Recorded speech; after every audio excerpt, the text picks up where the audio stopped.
whispering in the wind. A small group of Hadzabe men and women walk gracefully through the lush green, their eyes scanning the trees for treasures. In their hands, baskets slowly fill with vibrant fruits glowing under the dappled sunlight. Imagine a taste untouched by time, ingredients plucked straight from nature's pantry, guided by knowledge passed down for thousands of years. The Hadzabe, one of the last true hunter-gatherer tribes on Earth, live in harmony with the land in ways most of us can only imagine. Every fruit they pick, every hive they climb, tells the story of survival and tradition woven into their daily lives. To witness their food culture is to glimpse a way of life that has nearly disappeared from the modern world. Now, step closer. The camera lingers on glistening wild honey dripping from combs, crimson forest berries shining like jewels, and roots freshly pulled from the earth. These are not ordinary ingredients, they are gifts of the wild, carefully gathered and celebrated.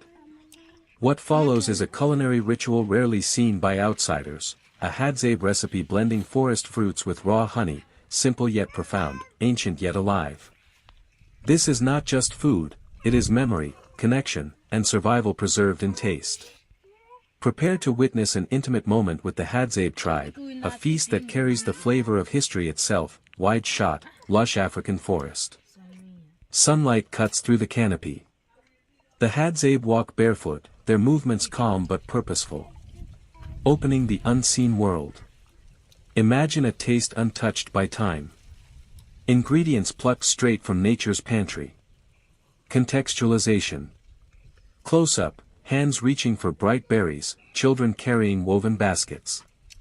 The Hadzabe are one of the last true hunter-gatherer tribes on Earth. Their way of life, nearly unchanged for thousands of years, offers us a rare glimpse into humanity's ancient bond with nature. Building anticipation. Camera pans across a beehive in the crook of a tree. Honey drips like liquid gold. A Hadza climbs swiftly, retrieving the hive with ease. Here, food is more than survival, it is tradition. Every hunt, every harvest, every drop of honey connects them to ancestors who walked this same land. Ingredients teaser. Slow-motion shots, wild honey glistening, crimson berries tumbling into a basket, roots brushed clean against stone. Glistening wild honey, exotic berries, and fruits of the forest, simple, pure, untouched. Together, they form the foundation of a recipe as rare as the tribe who keeps it alive. The dish reveal. The Hadza gather, mixing honey with fruits. Children laugh, elders taste, sharing is central. This is not a recipe you'll find in cookbooks or kitchens. This is living heritage, a culinary tradition passed from generation to generation, kept alive through the rhythms of the forest. 2:10, Closing Reflection. Final.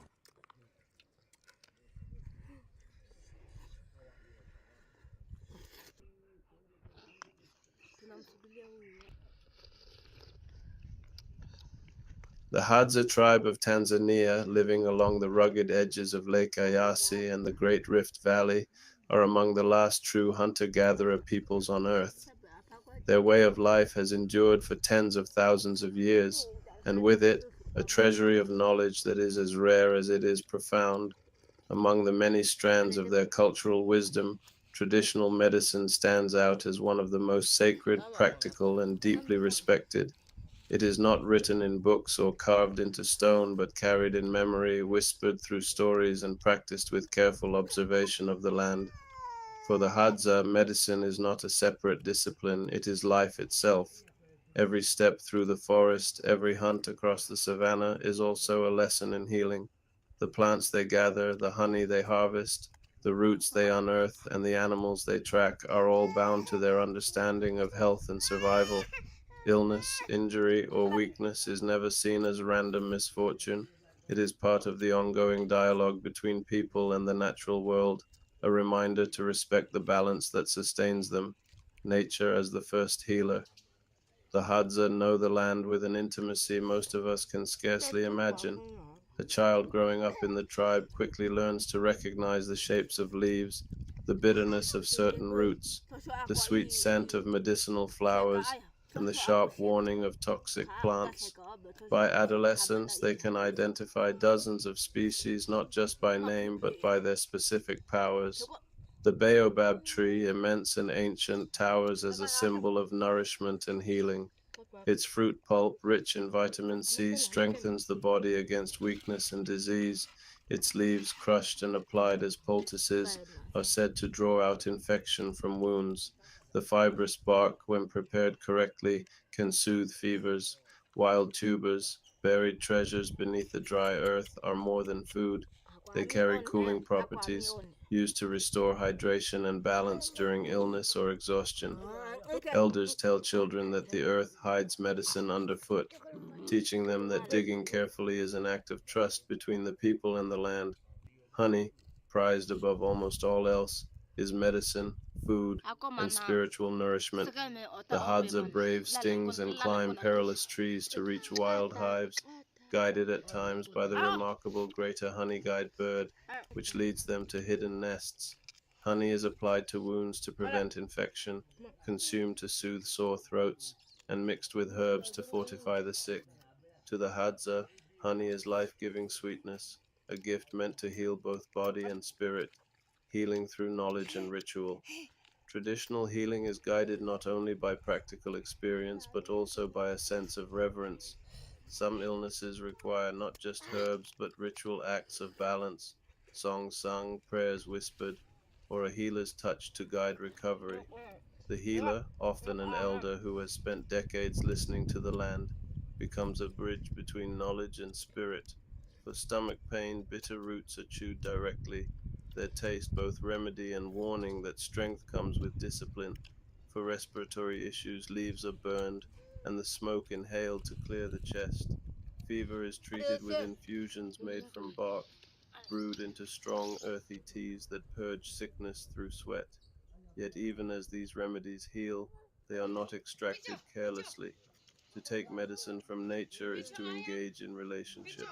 Only what is needed is gathered, and often words of thanks are spoken. This way, the land is never stripped, and future generations will find the same abundance. Medicine is cultural memory.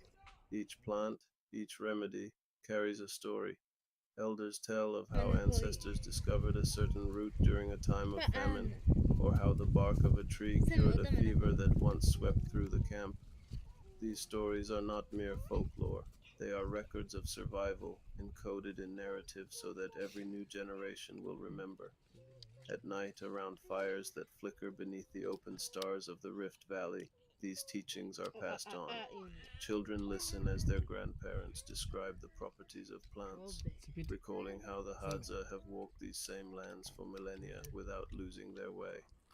In this way, medicine is not only healing but also identity, a thread that ties each person to their ancestors and to the earth itself, a lesson for the modern world. In today's world, where synthetic drugs line shelves and urban life often severs our bond with nature, the Hadza stand as living reminders of a different path. Their knowledge shows us that healing need not come only from laboratories, but can also be found in roots and leaves, in honey and water, in the wisdom of observation and respect. To walk with the Hadza is to be reminded that health is not just the absence of sickness, but harmony with the rhythms of the land.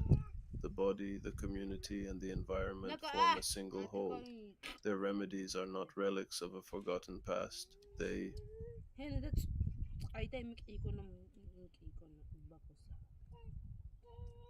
Mediation and conflict resolution. Women often act as mediators within the family and community, helping resolve disputes and maintain harmony.